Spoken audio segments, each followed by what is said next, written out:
Coinbase CEO Brian Armstrong is in a battle with regulators. The SEC sued his company, saying Coinbase broke the rules by listing tokens that the regulator alleges are subject to securities laws. He sat down with the Journal to discuss the situation. This doesn't seem like one where there's a lot of dispute about the facts. You're trading cryptocurrencies on Coinbase.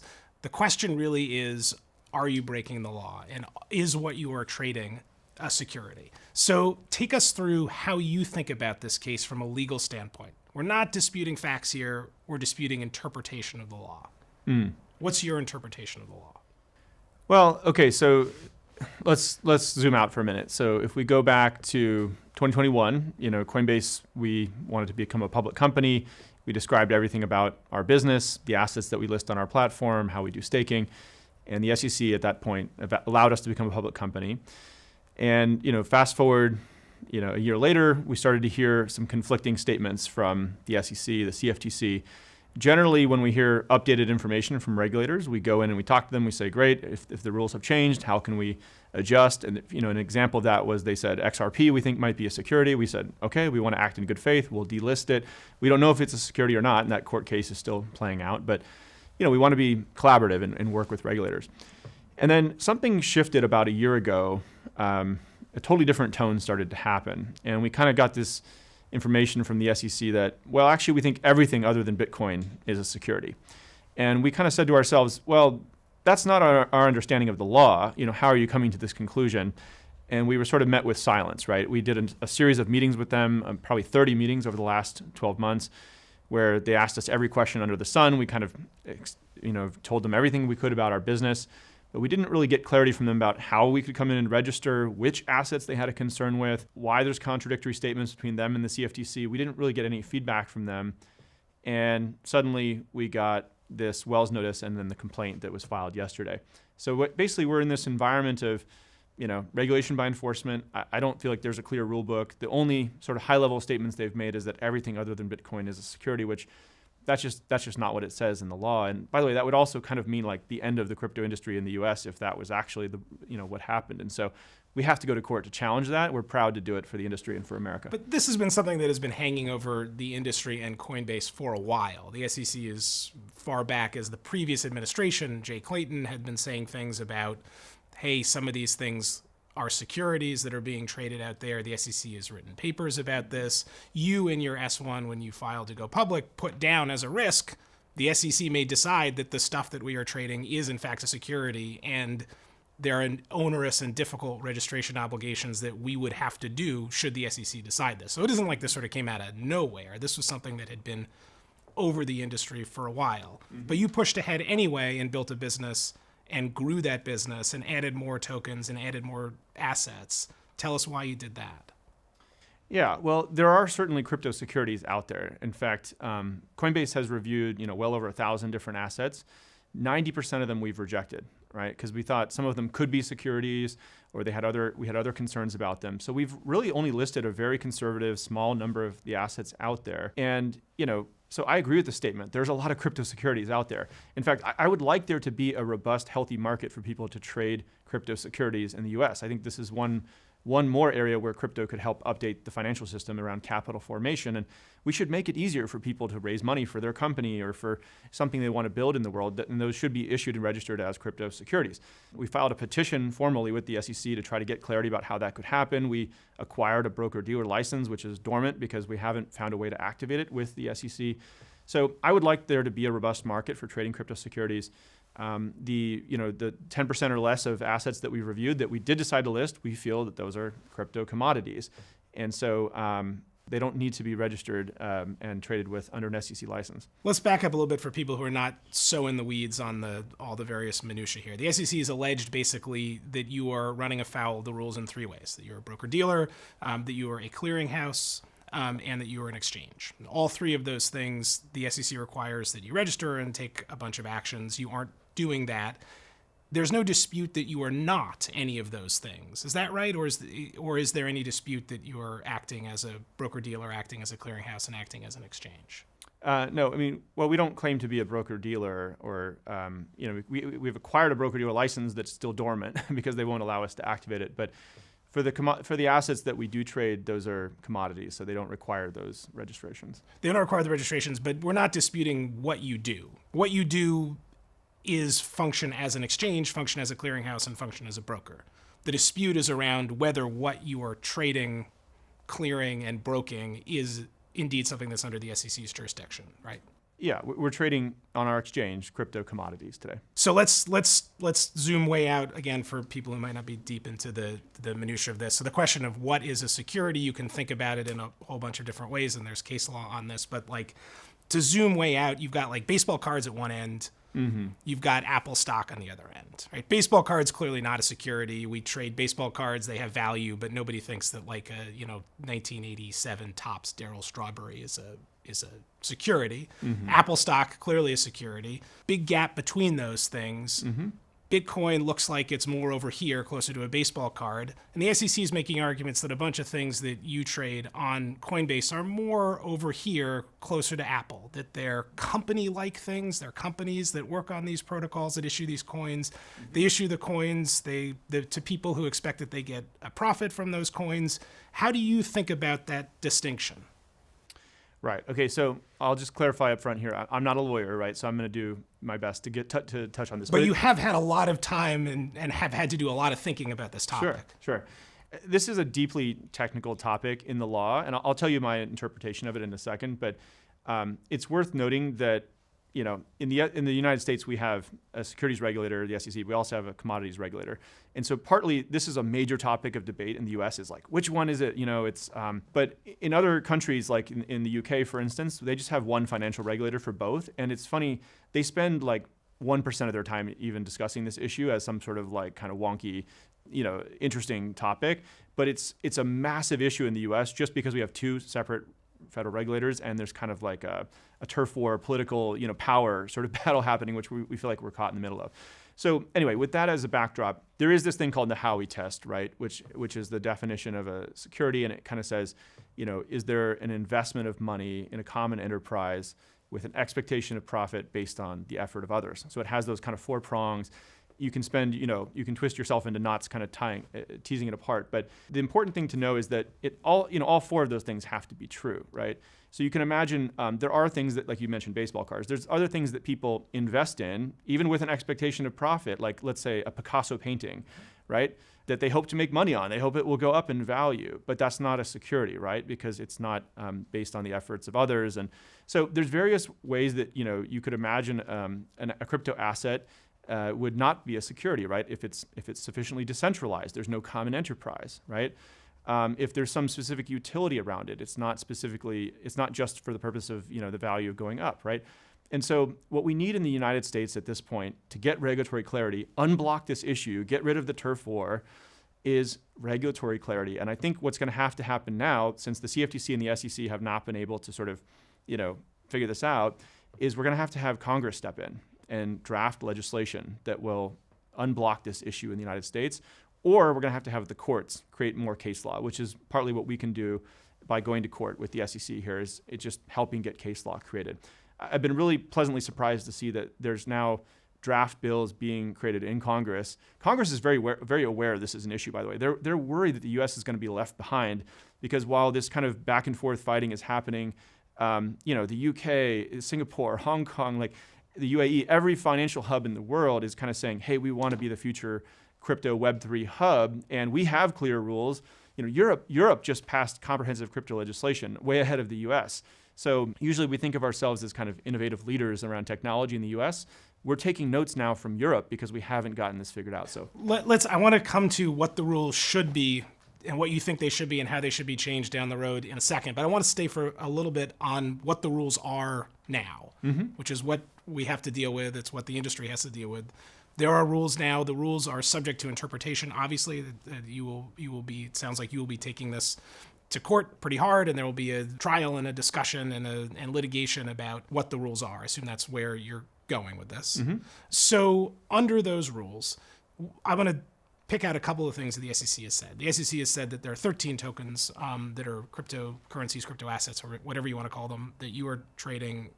They say actually at least 13, but they name 13 that they say are securities, and they provide some detail for them. And in a couple of those cases, from reading the SEC's complaint, it looks a lot like a company selling stock. So they bring up the example of Solana, where there was a fundraising. They sold these tokens. Investors bought the tokens. They told the investors, we're going to use the money that you give us to grow and develop the platform. We're going to hire engineers. We're going to build stuff.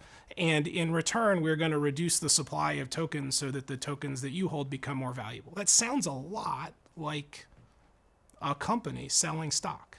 How is that not, in your view?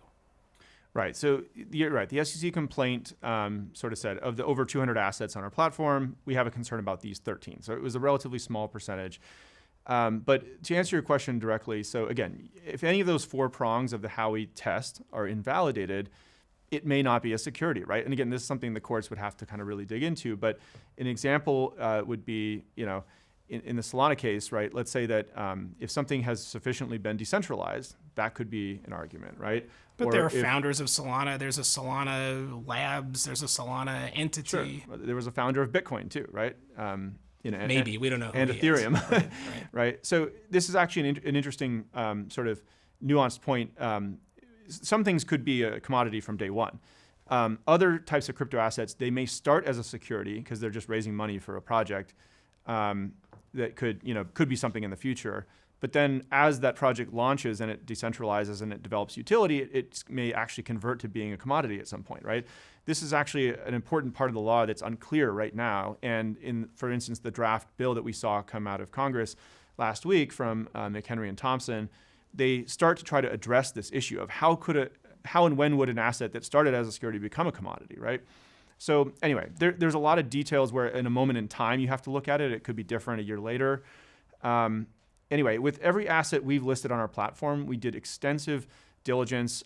We did I think it was like a 72-point legal analysis. We rejected 90% of the assets. Every asset we decided to list, we felt there was a strong argument that it was a commodity, and that's what we're going to go to court to win on. So you looked at thousands or 1,000 tokens. You listed 250-ish of them, and the SEC has a problem with 13, at least 13, but they highlight 13. So, But the issue is you have to bat 1,000, right? You can't have any securities. You've got to have all 250 that you trade can't be securities. Otherwise, you're running an unlicensed securities exchange and an unlicensed clearinghouse and an unlicensed broker. So it seems like the odds are kind of not in your favor. So that's not really how I think of it. Remember, the goal of this lawsuit is to get clarity for the industry, right? And we've actually been formally petitioning the SEC for clarity. Well, the SEC's goal is to stop you from breaking the law in their view. It's not. I don't think they think that there's a lack of clarity in the industry. I think they think that you're breaking the law. Well, that may be what they say, but I can assure you there's a huge lack of clarity. I mean, every startup in the crypto space is spending huge amounts of money on legal, lawyers who basically tell them, I don't know, there's no case law. We can't really give you a clear answer, right? And the SEC has really failed to kind of publish a clear set of guidance. You may have seen in front of Congress, Patrick McHenry asked the chair just a very simple question on one asset. Is Ethereum a security or commodity? And over again, he refused to answer. I mean, so even on some of the biggest assets, they can't just give you a clear answer. But yeah, going back to the prior point I was going to make. So, our goal with this court case is to begin to get clarity for the industry, not just for us, but for the whole industry, honestly for America, so that it doesn't fall behind in this area. And so if we get any kind of clarity from the court, regardless of the outcome, honestly, I think it would be a step in the right direction. But we feel strongly all of the ones that we listed there, since we took a pretty conservative approach, they are commodities. Now, in the process of assessing which assets should be listed, that was something that your company spent a bunch of time on. You participated in some of these discussions. To describe the process, how does that work? So actually, there's a committee, a digital asset listing group, that decides this. I'm actually not on that committee. And you don't participate in those discussions? I helped design and give input on the process and how it was designed originally with lawyers, but I'm not actually one of the decision makers on the listing process intentionally. And so the thing that committee does, every asset that we review, we look at a number of factors. So one of them is this legal analysis about, is it a commodity or a security? And we've developed our own internal framework for that. We've shared that with the SEC. We shared it with them before we went public. They've been well aware of it for many years.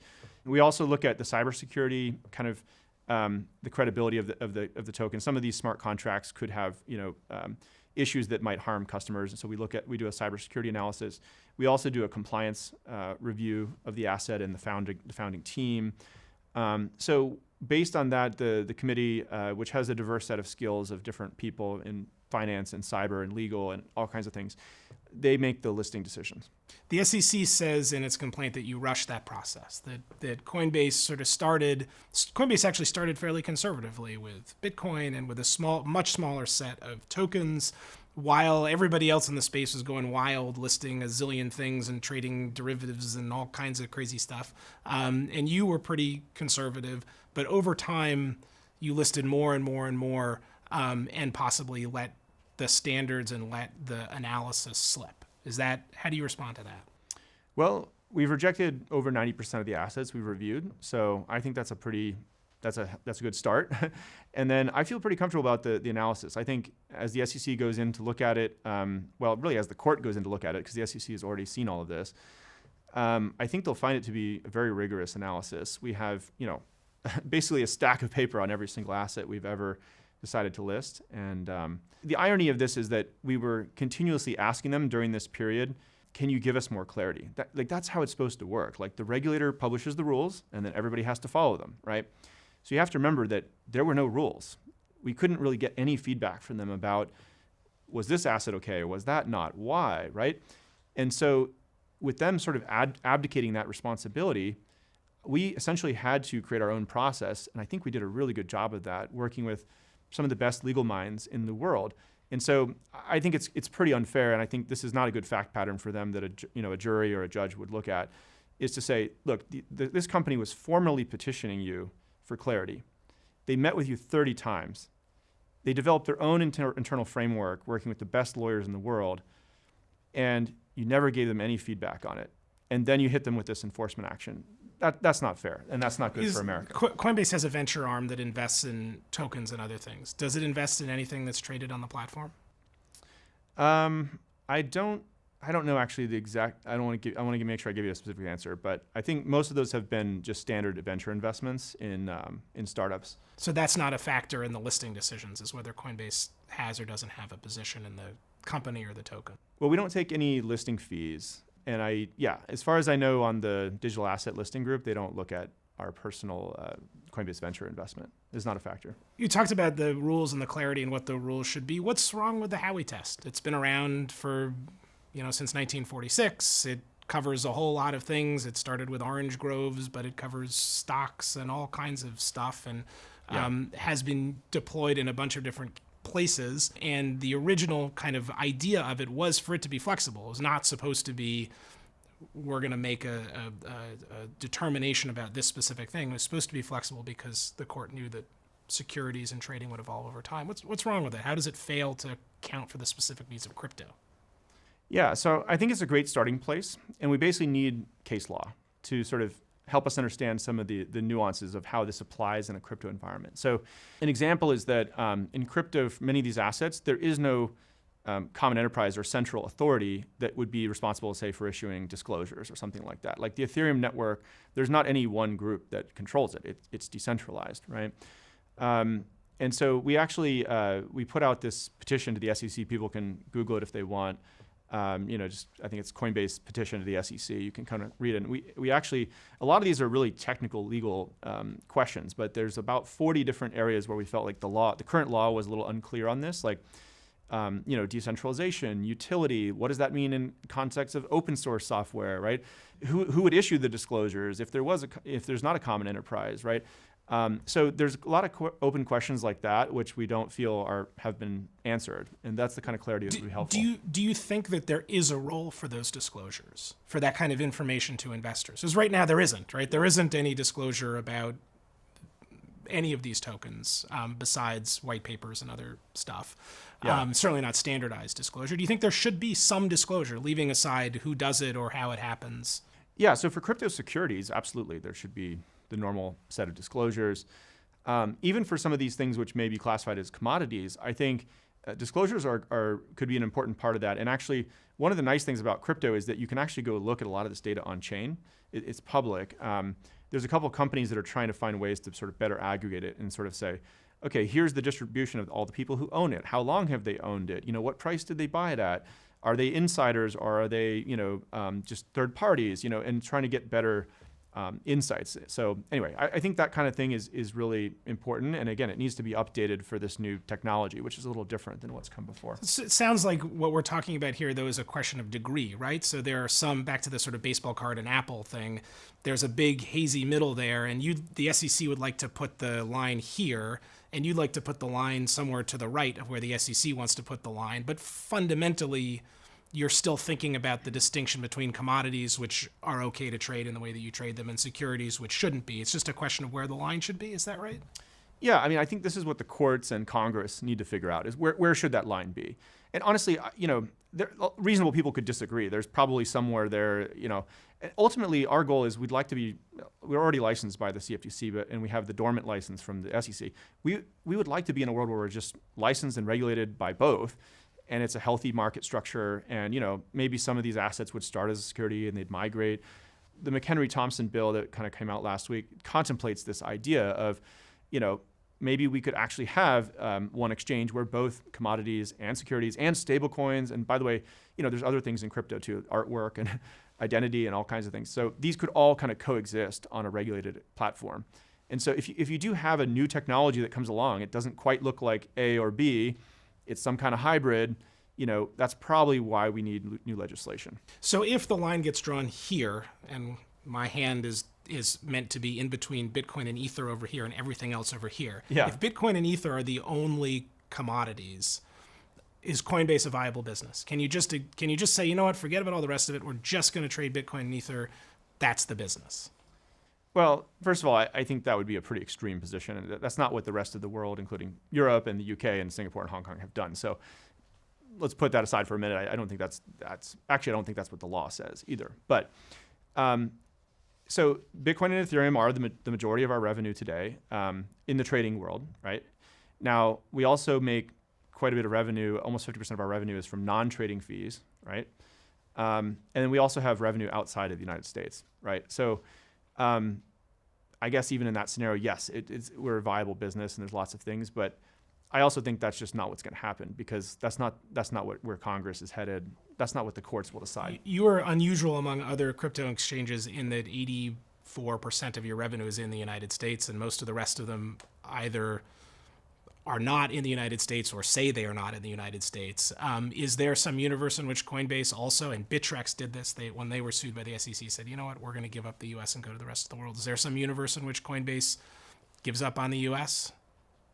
No, we're here to stay. I created this company in the United States because I believe it's a big market, but there's rule of law, and there's a willingness to generally do the right thing, even if it takes a few iterations. So we are going to continue to be in the U.S. We're going to be the leader in the U.S. The U.S. is going to get to the right outcome, whether it's through the courts, Congress, the CFTC. Something is going to come to fruition, or maybe the 2024 elections will change this. America has a way of healing, right? If the winds blow this way and then 4 to 8 years later, they kind of blow the other way. And eventually we get to the right outcome, even if it takes a while. At the same time, while we're going to be the leader in the US, we're going to be a multinational. We have entities in all the major financial hubs, or many of them at this point. And I want to be an American company that has a global footprint. The SEC also sued Binance this week, of course.